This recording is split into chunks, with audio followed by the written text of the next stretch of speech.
What's happening, y'all? It's Danny FYI back at ya. Danny B, aka Stanley, aka whatever you wanna call me. Uh, anyway, in this one, we're gonna take a look at a video about UK gangs. This one's about UK gangs in Birmingham. Crime Invasion. The title of the video is called. I'm from the northeast of England in Middlesbrough, and we don't have, well, we have gangs, but they're not like these American gangs, the Crips and Bloods, and they don't have names for themselves, but they do roll around in crews, if that makes sense. But anyway, let's get straight down to the video. Get this straight on. See what it's about there.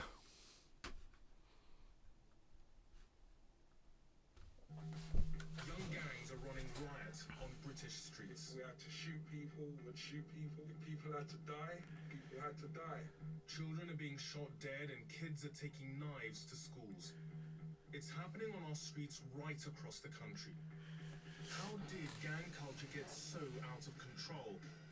Why is the situation getting worse? I'm Raggy Omar, and I'm going in search of the violent gangs, the high-tech fraudsters, and the organised networks that are the new face of Britain's criminal underworld. Interesting. Yeah, it does seem a few years old, this video.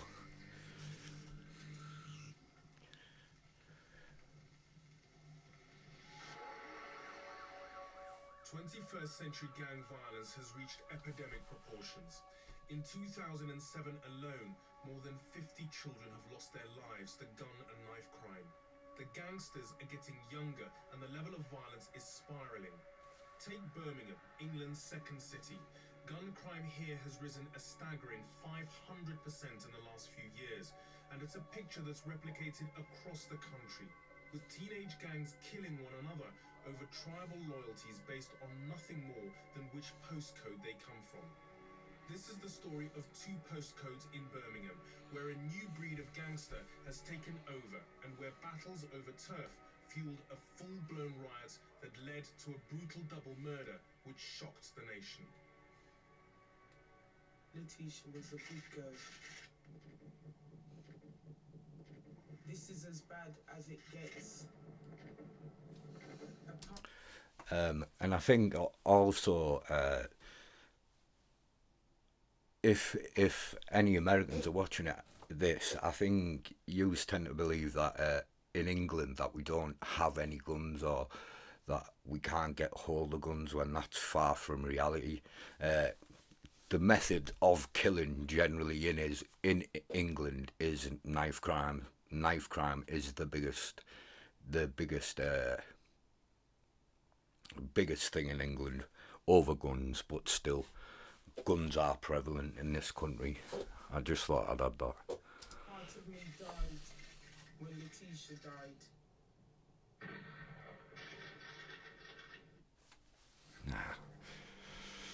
Adverts. You're not ready. Thank you.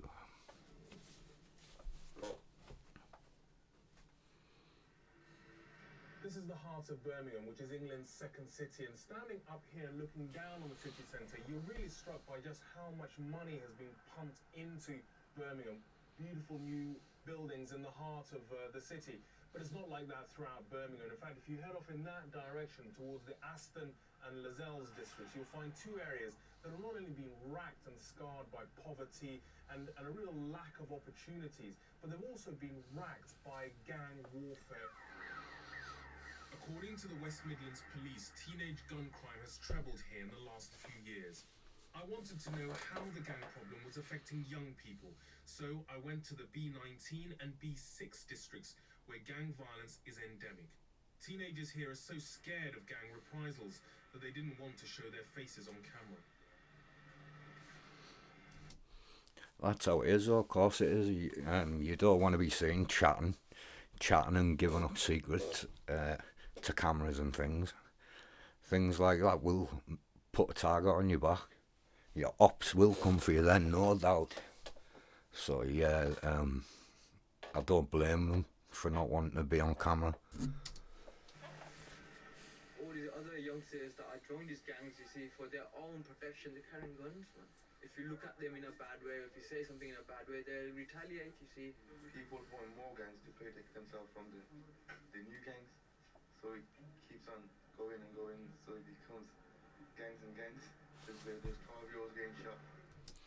And I don't mean to sound racist there, but I can tell just within their accents that they're of Asian descent, Pakistani or Indian. And I don't mean no racism at all by that. It's just that we have a large Asian community here where I live, and I can tell the twang in their accent.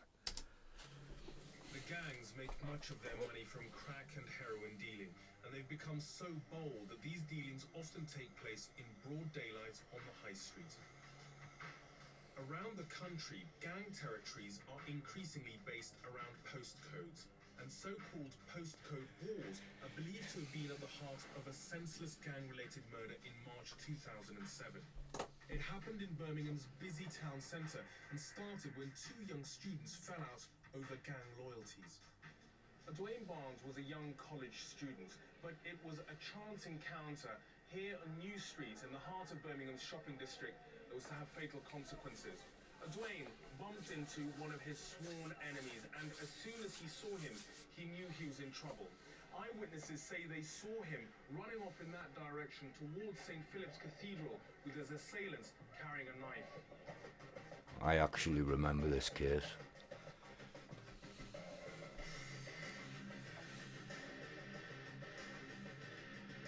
Dwayne Barnes ran to this bus shelter where he must have thought he was safe, having run nearly half a mile from where the attack had begun in New Street in the centre of town. But he came out to see if the coast was clear, and again, who knows, perhaps by chance, his assailants were driving by in a car. They grabbed a hold of him and they dragged him out into this main street in the middle of the afternoon at around 3 o'clock, and they just started to stab him to death. And what makes this even more horrific is that the murder took place right under the noses of a major college building here. Dwayne Barnes died in hospital 2 days after the frenzied attack. When the case went to court in September 2007, one of his attackers, 17-year-old Michael Hales, claimed his rivalry with Dwayne was because they were in different gangs. The jury found Hales and one of his co-defendants guilty of manslaughter. A third co-defendant was convicted of murder. I mean, some of these kids are just too bold nowadays, man. They want to build a rep for themselves when really,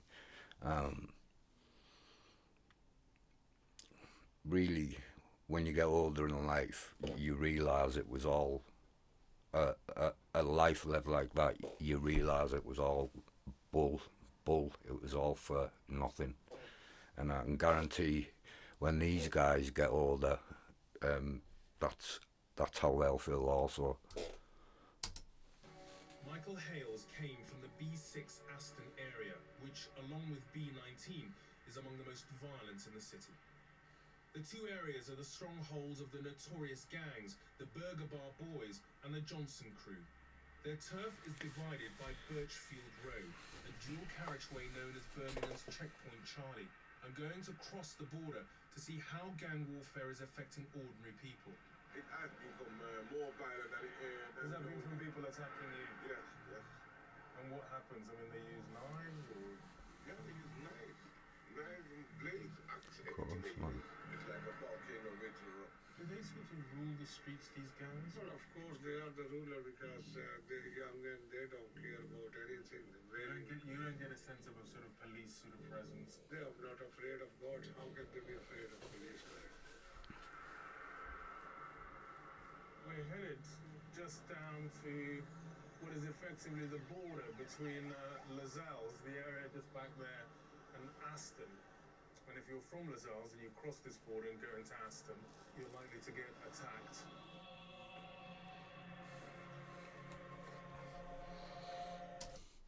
I notice in a way it is like the American street gangs up where they're splitting the territories up into one side of the road is one gang, the other side of the road is the other gang.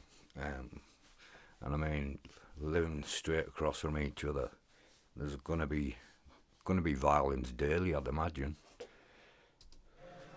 seems amazing that you have something that most people around here do regard as a kind of unofficial borders, almost between sort of Palestinians crossing into Israeli areas and vice versa. There is a very strong sense in which, you know, you belong in one area, not into another, and that the two sides are enemies.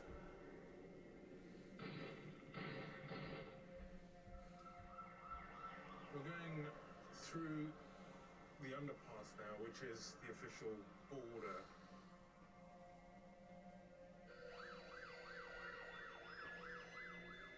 We've had a lot of knife-ins, a lot of shootings, and people affected on this side in Aston just as much as there have been in Les Isles. And again, victims all of the so-called postcode violence and postcode gangs. You're not a dish. You're a man. Most name brand bars and body washes you rub up. The government's own crime survey estimates that some 60,000 people are stabbed or knifed in the UK every year, the equivalent of 160 a day. That's about right. The attackers and the victims are teenagers. I wouldn't be surprised if them statistics are worse than that now. Gang-related street crime. So we spoke to Tony, who's been a gang member for most of his life. He puts it down to a combination of peer pressure and the need to belong. You know, came from a broken home, family on a low income, one parent family, no money, wanted what every normal child had, decent pair of trainers and clothes. Family couldn't provide that, so I ended up on the streets looking for it for myself from round about the age of 10, 11. Tony's views on the motives of young gangsters are chilling and sad. The media portrays, unless you're wearing new clothes with fashion labels, unless you're driving a brand new car, then you're almost excluded from society unless you have these accessories. And without these accessories, you feel like an outcast in society. The power has been taken away from the people by the government, so you make your own power. And your own power is normally drugs, guns, and money. If we had to shoot people, we'd shoot people. If people had to die, Uzis. That's just the way it was. And even behind bars, the gang violence can be deadly. But I understand in a way what you were saying there about it's always shown on TV, it's adverts everywhere, billboards, have this car, these clothes. I get what he's saying in that sense, but I mean, a lot of people get them nice cars and them nice clothes, but they get up and go to work every day for it, you know. So I mean, I can understand it is hard if when you're coming from that type of background, but there is a way out. Well, that's my opinion anyway. Let's carry on. According to Tony, warders at Birmingham's Winson Green prison remain fearful of violence breaking out between inmates associated with the rival Burger Bar Boys and Johnson crew. If you maybe come into Winson Green prison, at reception you'd be asked if you're a Johnny or you're a Burger. And depending on your answer would depend on what wing you went on. They never mixed on the same wing, because if they had mixed them on the same wing, then the violence would have been instantaneous. Your Johnnies On site. and your Bats were forever, it seems, trying to kill each other over status. I mean, I've witnessed firsthand the depth of hatred between two rival gangs. This hatred has been fueled by turf wars over crack cocaine dealing and heightened by the emergence of firearms. Eventually, this feud between the rival gangs culminated in a shocking double murder. There had been tit-for-tat attacks between the two gangs over a number of years because of rivalry over the drugs trade in their areas. But it all came to a head when an associate of the Burger Bar boys was murdered. And this is what led to one of the most horrific murders this city has ever seen. Coming up, the real story behind the machine gun slayings of two innocent teenage girls, and how an even more dangerous and fearless generation of teenage gangsters is taking a grip of Britain's inner cities. I'm Raggy Omar, and in this series, I'm looking at criminal gangs in Britain. I've been mainly looking at foreign gangs that have come into Britain illegally, but in this programme, I've discovered that some of the most violent, feared and deadly gangs in the UK are themselves British and are operating right under our noses. Teenage gangsters are killing one another simply because they come from a different part of town. And I'm in Birmingham, where a territorial war led to an infamous murder that proved a watershed in British gang history. Like the rest of the country, I was shocked when I heard about the shooting, but as I dug deeper into the story, I discovered just how complex gang life has become.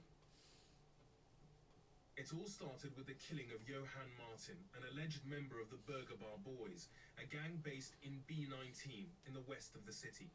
Their bitter rivals are the Johnson crew, who have their HQ in B6 in the east of the city. Detective Superintendent David Murfield led what was to become one of the biggest operations in West Midlands police history. The death of Johann Martin, who was killed over in West Bromwich in his car in the street during the evening. He started a chain of events. All these tit for tats.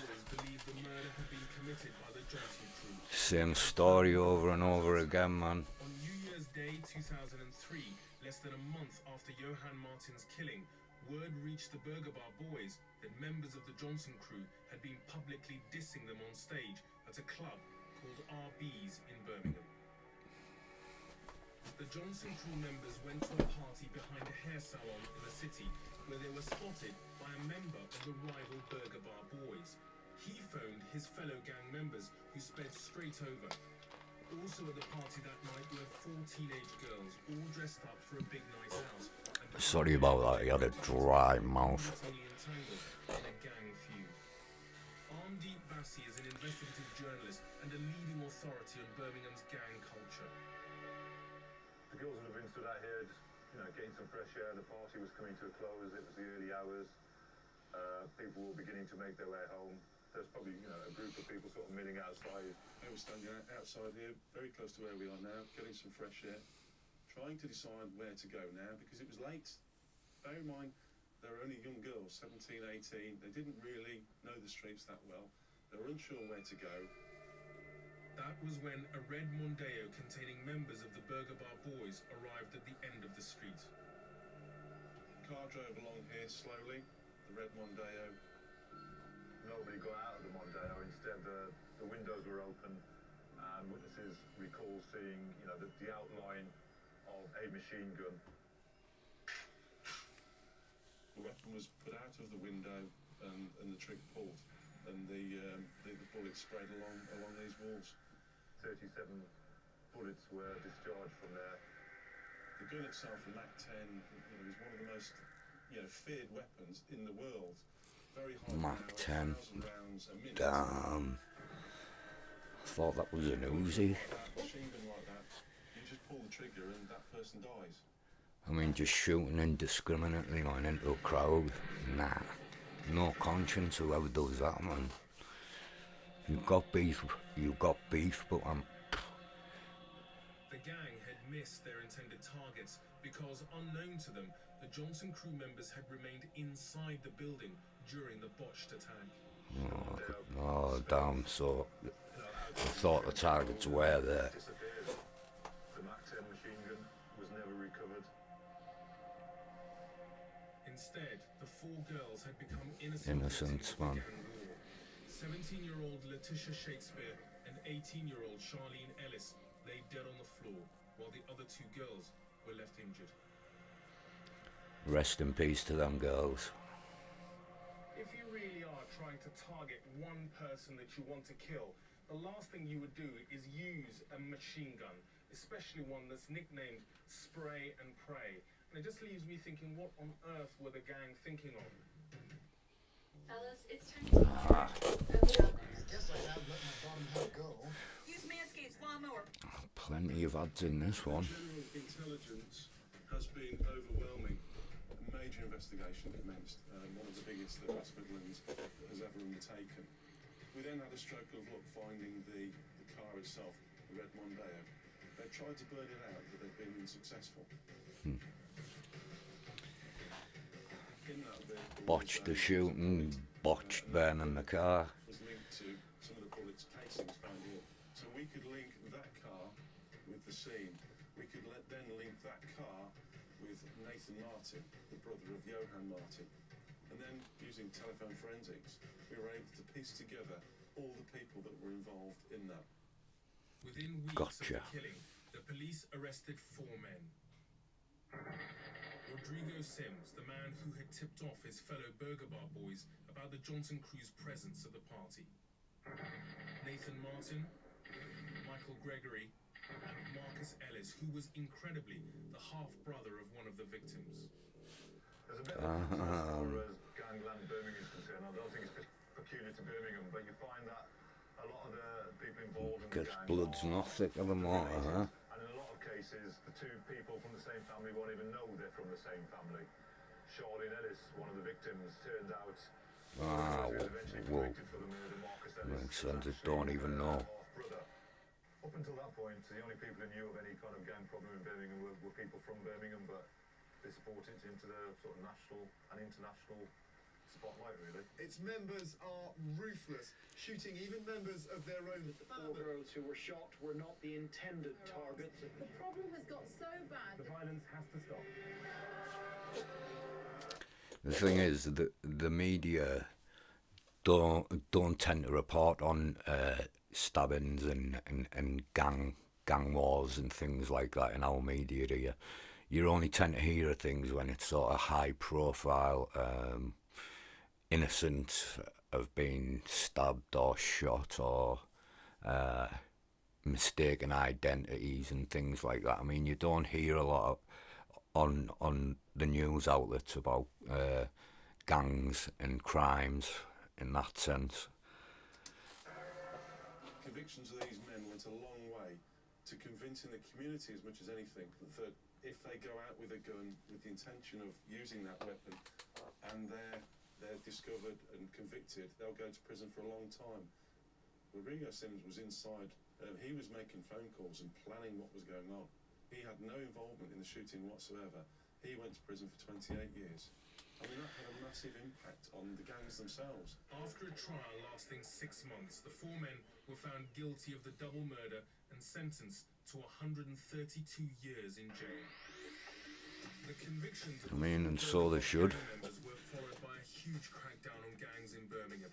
20 other leading members of the Burger Bar Boys and Johnson crew were jailed as an entire generation of gangsters were locked up for a total of almost 500 years. But the police crackdown, which was meant to bring an end to the gang problem, ironically made the situation even worse. The absence of gang structures created a void that's been quickly filled by a newer breed of gangster, younger, more volatile, and prepared to kill over territory. Telling you, man, the youngers, they just don't care. Birmingham than it has been in previous years.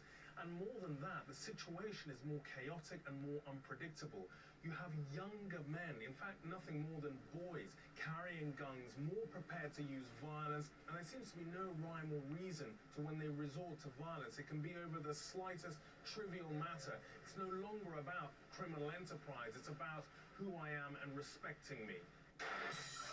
You've got a lot of younger gangsters now who have no real affinities or loyalties to anybody, just become much more dangerous. Everybody wants to be that Billy Blanco from the Bronx now. There's no honour, if there was any in the first place, amongst these. It's a free-for-all. I don't care about your reputation. I've got a gun just like every other punkster. Yeah. And I'll use it. The police have their work cut out because new gangs constantly form, merge and break up as allegiances change, so they have no idea how many gangs there are now in the city. According to one local police officer, it's like wrestling with smoke. In the last few years, the postcodes that were the power base of the Burger Bar Boys and the Johnson crew have witnessed countless gang-related shootings and stabbings. So this is the Lascelles district of Birmingham, and in fact this is the high road to this area, and it's been the scene of 3 major riots in the last 20 odd years, in the early 80s, in 81 and 85, but most recently 2 years ago, in which this whole area was racked by warfare, basically, is the only way to sort of describe it. It's believed that the 2 days of riots in Lascelles were exploited by postcode gangs to carve up more drug territory. In the midst of the carnage, 2 young men lost their lives. What you had in the riots was buildings and properties and shops burnt for 48 hours. You had torched properties up and down the high street of Lascelles as the violence just continued unabated. The killings have continued. Last November, a series of what are believed to be gang-related incidents shook the city once again. So about a year ago, you had violence being conducted by gangs up and down this whole street for about a week, in which there were tit-for-tat attacks, and it started with the stabbings of 2 Asian men. See, and none of that will have been on our mainstream media news, though. In a side street not far from here, you had a young man celebrating his birthday simply just outside his house, and he was shot dead. Later the same day, a house was shot at. Again, in Lascelles, you had a man who walked into a shop and just simply shot and killed another man. Many of the young people I met in Lascelles told me the shootings take place for 3 reasons. The 3 R's: revenge, revenue, and respect. And those who have followed the rise of Birmingham's gang crime can't see an end to the violence. I think it's going to get worse. As pessimistic as that sounds, I just think it's the natural progression of things. With every generation, you want to be better than the last lot. Violence now is used for the slightest offence. You know, you could be, as a matter of you looked at me the wrong way. It could be anything. It could be petty. It could be somebody stepped on somebody else's toes. I could get a gun for you in 1 hour. That's how easy it is. Guns have been here for a long time, but it's just the case where in the old days, it was like the older criminals who had the guns. It's a shame, but he's speaking facts. The youngsters were getting the guns, and the youngsters were the ones to fear.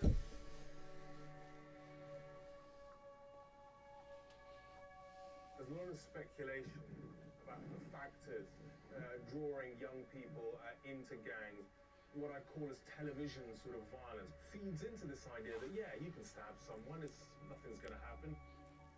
Reality is completely... I don't believe that, man. Kill someone with a knife, a blade that's only about 1.5 inches long.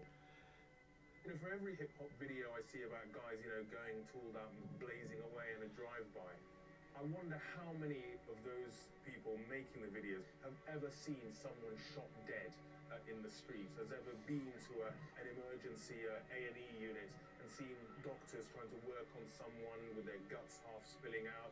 Oh, you do get your fake gangsters, your fake rappers for real, man. You certainly do, but I mean, there is a few who have actually lived that life also, you know. Look at Tupac, look at Biggie. It would shake any sense of bravado, machismo out of you for life.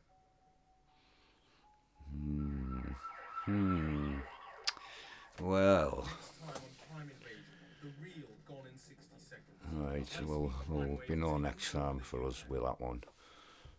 Well, what can I say about that video? It seemed like a pretty old video to me, and it didn't really give you much info about what actually happens. Wasn't really no interviews with the gangs themselves.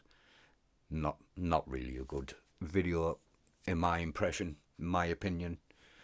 But yeah, that was Birmingham street gangs. I mean, I've got a few stories of my own when I was coming up, but them for a different video. I hope you enjoyed that video anyway. I didn't think it was that good, but hey, you know, this has been me, Danny B, aka Stan, aka whatever the hell you want to call me. Have a good one. Till next time, I love you all. And you know this. Peace.